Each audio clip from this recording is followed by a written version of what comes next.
This 14-year-old crash out just admitted to why he unalived a 71-year-old grandmother and thinks that he's the new TK. But we're going to get into everything. But before we do that, y'all know the drill. Make sure to hit that like button, subscribe where you're dissing, and comment below and let me know what you think about this crazy crash out and this crazy story. Now, the story started last week when the police reported an incident in the East End of Toronto where an elderly woman was stabbed and unalived by a 14-year-old boy.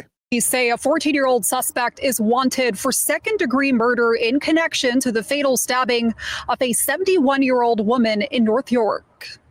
Investigators say Shanaz Pastonji was putting groceries in her car when she was fatally stabbed in the area of Parkway Forest Drive and Shepherd Avenue near Don Mills Road Thursday morning. We now believe that this was a robbery that escalated into a deadly attack. Police received judicial authorization to release images of the suspect who fled on foot, as he is a young person protected under the Youth Criminal Act.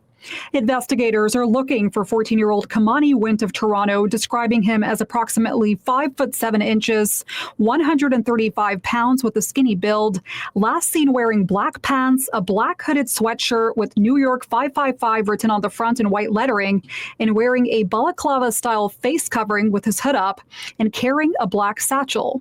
Police said he's known to use public transit. Now, this story's been going on for the past 2 days, and the police have not been able to catch up to him. However, he has not been silent online as he's been going to Instagram, posting multiple posts while being on the run, trying to collect as many clout points as he can before the police catch up to him. And as you can see right there from these videos, we're talking about peak levels of crash out when we're talking about this kid right here. So anybody who does see him on the street, please do not approach him. And listen, I'm not going to be telling you guys what to do as far as what they say in the commercials, but you might want to do that. Hey, what's happening, y'all?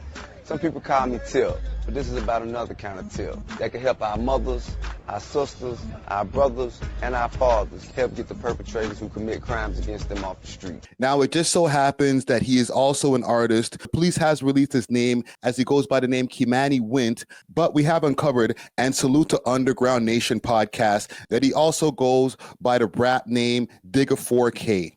Kitchen floor. Let me talk about this Digga 4K for a second, now that I got a lot of y'all here. I'm about to interview him also because he has Long Live DQ, Long Live SK, Steel City. So he's from Hamilton. And the second, I'm guessing he looked at the blogs, and the blogs were saying that A.W.O.L is the person who got unalive at the McDonald's. Bro, the man did a whole diss track. Talk about to me, I feel like the man don't even know him.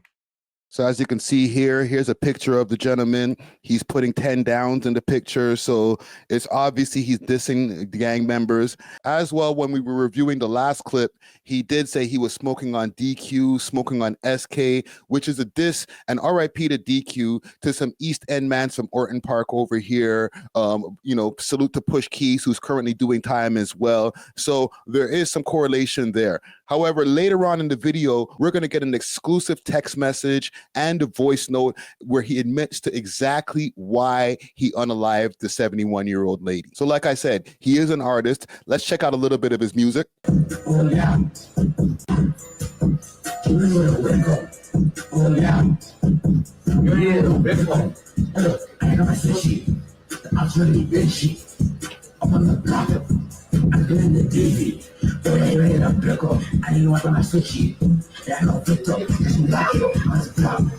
Do me a quick favor while you're here and smash that like button so we can break the algorithm, and join the comment gang and subscribe. It's free. So I'm definitely going to have to cloud out a bit of that because of the firearms in the video, but I'm going to have to give that a -5 on 10.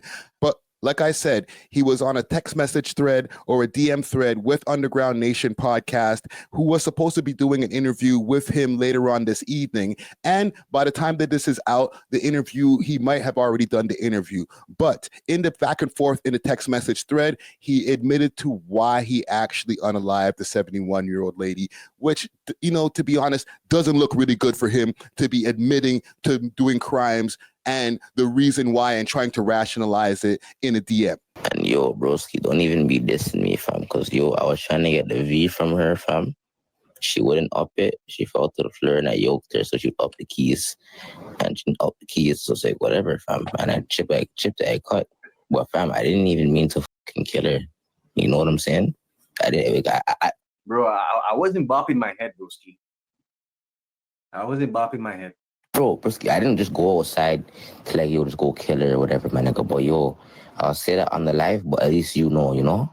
Well, I guess we know now. And from that clip right there, as you can see, he explains why he did it. He, the news report said that there was a robbery in progress when the incident happened, and he puts in plain words why it happened. There was a struggle and the woman wouldn't give up her V meaning vehicle, or V short for vehicle or car. So technically he's saying the woman wouldn't give up her vehicle. So he got mad. She fell to the ground and he ended up just trying to stab her, but he didn't mean to kill her. Now, let me know what y'all think about this in the comments below, because from what I'm hearing, and I'll just give my opinion, I usually try to give the news, but just to editorialize a little bit, I really feel that this kid is lacking accountability when it comes to this incident here. But we also have to keep in mind that he's a 14-year-old kid whose full frontal cortex hasn't completely developed yet, and his decision-making process is definitely out of whack. And, to throw him some bail, we don't know what the situation might be at home, okay? And listen, don't kill me in the comments for even saying that, because I know a lot of people are very passionate about this incident right here. But that's what we have right here. We got the young gentleman admitting on a DM why he actually did the unaliving of this 71-year-old lady. And the authorities are still looking for him as we speak, but he hasn't been low. He's been posting in different locations. He's been posting up his location when he was over in the Kipling area. And again, big salute to Underground Nation podcast. From his live stream that he had a little bit earlier this afternoon, he did uncover that this gentleman is representing Hamilton. So who knows what's going on as far as the Hamilton to Toronto connection, if he has any connection with any gangs over here, or if he's just a Hamilton man who crashed out over here in Toronto. But this is what we have right now for the story. We'll keep everybody updated as this whole story unfolds, because everything is unfolding in real time. But let me know what y'all think about this in the comments below.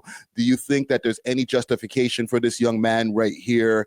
Do you think, can we use some of the reasons or maybe excuses why he might have done this? Or should they just lock him under the jail? Because we got to understand, and I'll say this before I go also, again, he is a 14-year-old youth, so they're going to be charging him most likely as a juvenile. I estimate that he'll probably get 5 to 7 years as a juvenile, and then they'll let him back out on road, and he won't be getting charged with first-degree murder. He'll be getting charged with second-degree murder. But let me know what y'all think about it in the comments. I read all comments and try to respond to as many as possible. That's all we got for the story right here. Make sure to hit that like button on the way out. We are off of this. Deuces. We love hip hop.